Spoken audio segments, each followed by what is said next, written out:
Hello everyone. तो भाई स्वागत है आपका मेरी इस आज की अगली वीडियो में। तो भाई हमने अपनी पिछली वीडियो में अपने 40 क्वेश्चन कंप्लीट कर लिए थे और आज के इस वीडियो में हम अपने 41वें क्वेश्चन से शुरुआत करने जा रहे हैं।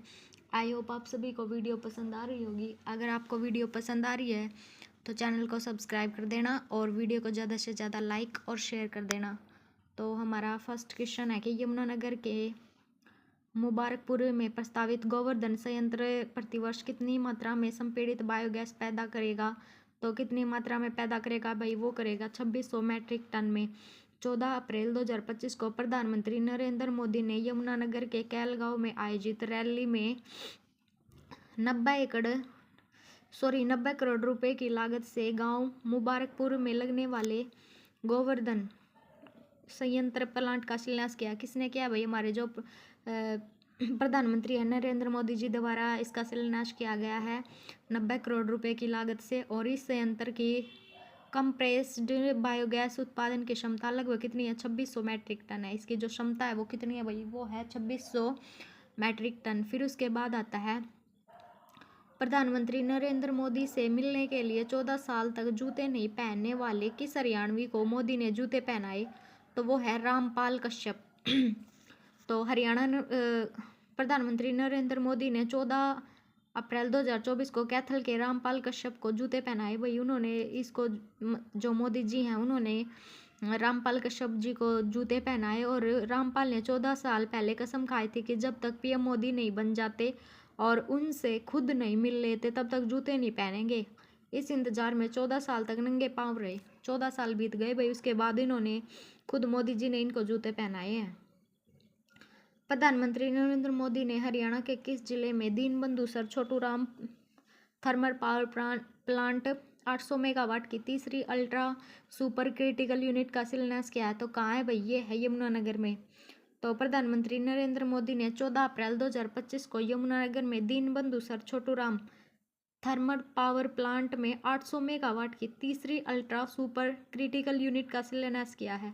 तो कब किया भाई, 14 अप्रैल को किया है मोदी जी द्वारा यमुनानगर में। और इसे 42 महीने यानी मार्च 2029 तक तैयार करने का लक्ष्य रखा गया है। पहली 2 इकाई साल 2008 में शुरू की गई थी, ठीक है।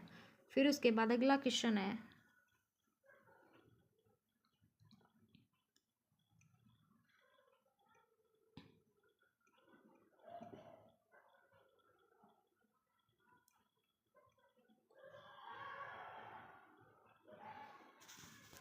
14 अप्रैल 2025 को हिसार में महाराजा अग्रसेन एयरपोर्ट का उद्घाटन किसने किया। तो किसने किया भाई, वो किया नरेंद्र मोदी जी ने। 14 अप्रैल 2025 को हिसार में जो महाराजा अग्रसेन एयरपोर्ट है उसका उद्घाटन किया।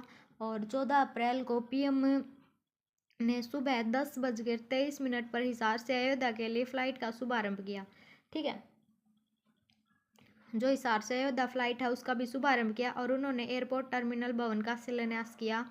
और महाराजा अग्रसेन एयरपोर्ट हरियाणा का पहला हवाई अड्डा है और इस एयरपोर्ट को शंख के आकार में बनाया गया है, ठीक है। पहला हवाई अड्डा है भैया और इस एयरपोर्ट को किसके आकार में बनाया गया है, शंख है उसके आकार में बनाया गया है।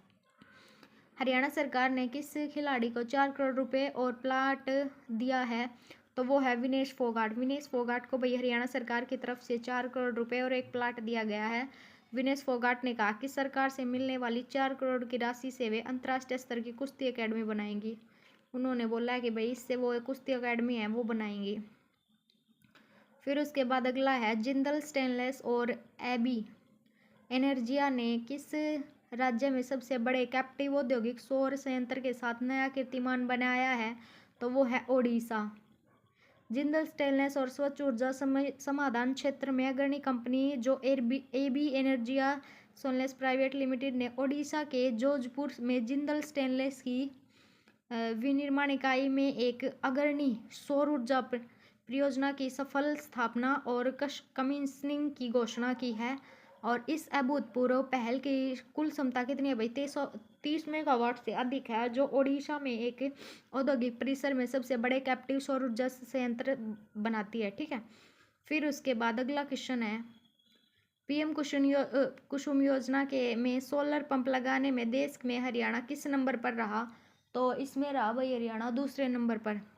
तो हरियाणा पीएम कुसुम योजना में सोलर पंप लगाने में महाराष्ट्र के बाद दूसरे नंबर पर रहा। फर्स्ट पे है महाराष्ट्र, दूसरे पे कौन सा है? दूसरे पे है हमारा हरियाणा।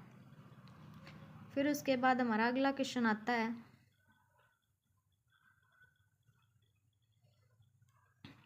अप्रैल 2025 तक 1.5 लाख ट्यूबवेल सोलर से चल रहे हैं, ठीक है। और सोलर पंप से राज्य में लगभग 8.29 लाख एकड़ भूमि सिंचित हो रही है। उसके बाद है अह शिवम नामक पुस्तक के लेखक कौन है? तो इसके पुस्तक के लेखक कौन है भाई? तो वो है डॉक्टर राज नेहरू। अगला है, देश में पंचायती उन्नति सूचकांक में हरियाणा को किस पंचायत को 9वां स्थान मिला? तो वो है संजौली पंचायत को 9वें स्थान पर रहा। और टॉप में रहने वाला ये हरियाणा का इकलौता गांव है। टॉप 10 में रहने वाला भैया इकलौता गांव है। और तेलंगाना में बरनापुर सर्वश्रेष्ठ पंचायत रही। हरियाणा सरकार ने अग्निवीर का पुलिस भर्ती में कितने आरक्षण देने का फैसला लिया है? तो भाई अग्निवीर है उनको 20%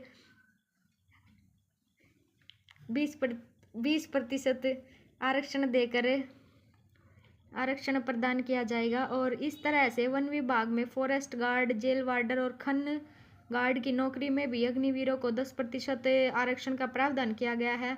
इसके बाद हरियाणा पहला राज्य है जिसने अग्निवीरों को नौकरी देने का ऐसा प्रावधान किया है। तो भाई आज की वीडियो थोड़ी सी छोटी है, आई होप आप सभी को पसंद आएगी। तो मिलते हैं आपसे अगली वीडियो में, तब तक के लिए धन्यवाद।